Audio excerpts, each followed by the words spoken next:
We all ready to learn? Yeah! Awesome. Who remembers learning about pictographs? A picture graph? Picture graph? Yeah. Graph with pictures, right? Yeah, it's the graph with the pictures.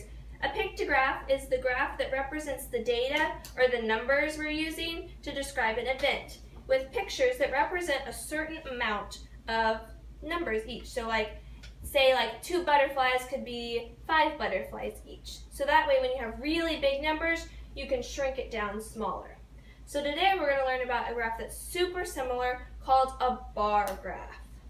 So a bar graph is just like a pictograph, but instead of pictures, they use the data represented with a bar. And so it goes up like that, like a bar. And so and it has an extra line or an axis that shows the numbers. So if the bar goes out this far, it will have the number here that represents, or it goes up this high, it'll have the number over here that represents it. So let's look at one. So here are lines, our axes, and now I'm going to read the data. Marie has 4 dogs, Martin has 2 dogs, Mabel has 5 dogs, and Manny doesn't have any dogs. So now I'm going to graph it. So first we have to choose a line to be our subject. So let's do this line. And we'll write our subjects, which is our people this time. Our people is what the problem's about. And so we have Maria. We have Martin. We have Mabel. And we have Manny.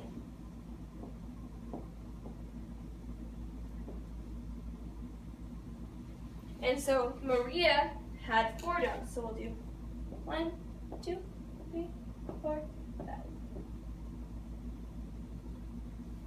And so we go up 4, draw a line, then draw it down, and fill it in. So that shows her 4 dogs. And then we'll do Martin. Martin had 2 dogs. So we go from 2, we go over, down, and fill it in. Then Mabel had 5 dogs. She had lots of dogs.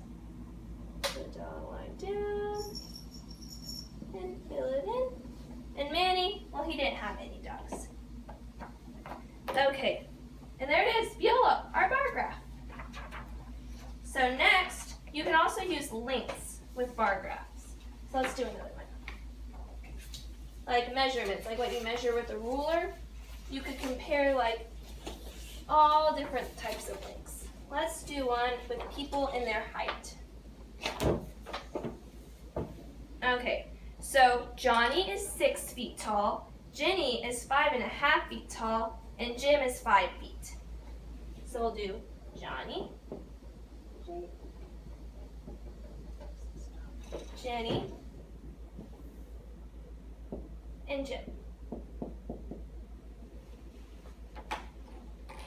So Johnny is our tallest person, so we can put 6 here. We'll do 5.5, 5.5, 5, 4.5. And so Johnny is 6 feet tall, so we draw 6 over, down, and fill it in. Jenny is 5.5 feet tall, over, and down. And Jim is 5 feet tall, over and down. There you go. Okay, so what about this one? Sam has 14 pencils, Sandra has 3 pens, and Sandy has 5 erasers. Now we're going to graph one side with the names like we did before, but what would we graph the other one with? Pens? Eraser? Well, they're not the same. You're right, they don't match up. We need to be careful because we can only graph something that has one clear matchup. So this one they all matched up with height, and this one they all matched up with names. So you have to make sure they match up. So let's do one more.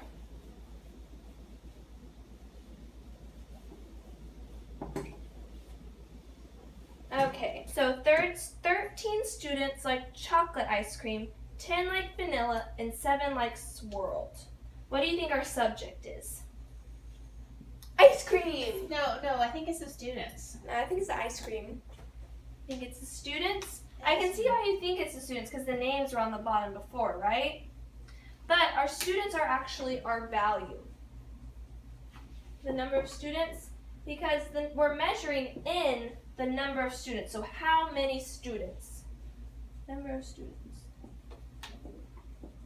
And our subject is our ice cream. Because that is what is in reference to the students. So we have 15, 10, 5, and chocolate, vanilla, and swirled. So 13 like chocolate. It's about here. 13 like chocolate, 10 liked vanilla, about here, and 7 liked it swirled.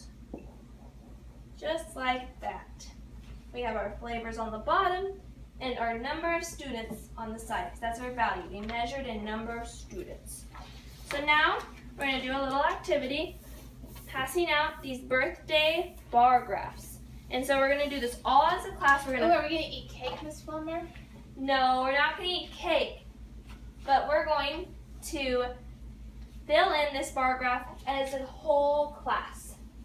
And so what we're going to do is I'm going to call out a month, and if your birthday is in that month, I want you to stand up. Don't say anything, just stand up, and then I'll count how many students stand up for each month, and then we'll fill that in our bar graph. So if 5 people had a birthday in January, you would fill in the bar up to 5.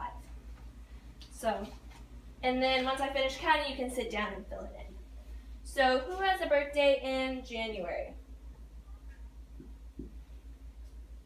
0. February? 0. March? 1. April?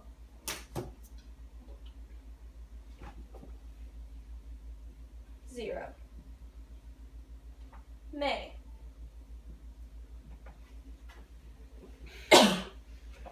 0. June?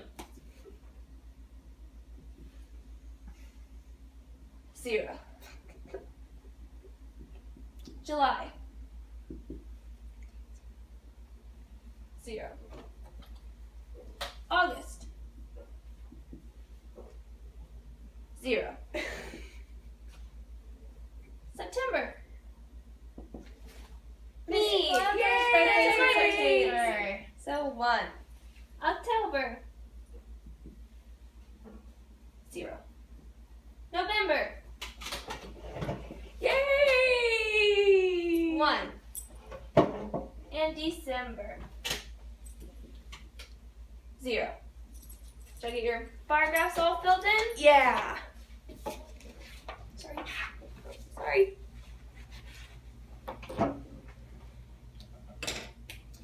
Miss Wilmer, do we turn it this way or this way? Does it matter? It doesn't matter.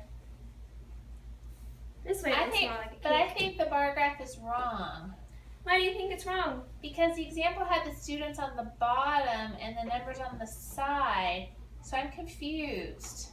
Well, look at, did you remember our last example? With the ice cream? Yeah, we measured in number of students. And because we measured in it, that was our value. And what did we measure in here? Number of students. Yeah, how many students had a birthday in each month. So that way, our number of students is our value, and then our months are our subject. Because we don't have a number of months. Oh, okay. And so that these makes aren't sense. going in order, but these are going in order. That makes sense. What about you? I finished. Is it right? Well, I see you filled in the bar graph with the correct amount of students for each month. And tell me which side's the students and which side's the value. Or what side's the subject. that's the subject because it's all the months. Uh-huh. And that's the value because it's all the numbers. Exactly. Nice job. Thank you. Y'all did so well today learning how to create and fill in a bar graph, or a graph that represents how a subject and values relate to each other. The values count out the number of each subject. It's like a pictograph with a bar that's as long as the value that the pictures or symbols would be. But remember, a pictograph is not a bar graph because there's a value on the side that represents the bar. There's no value on the side of the pictograph. And remember, the subjects need to match up, or the data that goes along with it doesn't mean anything. So we can use bar graphs to represent anything, to show what people like, what people do. There's many, many more things. And a lot of different jobs use bar graphs too, like politicians and news anchors and all these other ones. So tonight, I want you to go home, talk to your mom or dad or grandma or grandpa or aunt and uncle, and ask them if they use bar graphs in their jobs. I think y'all are going to be surprised. But make sure you don't lose this birthday bar graph, because tomorrow we're going to come back and we're going to look at how we can compare what we see here in the bar graph and see what we can learn from it.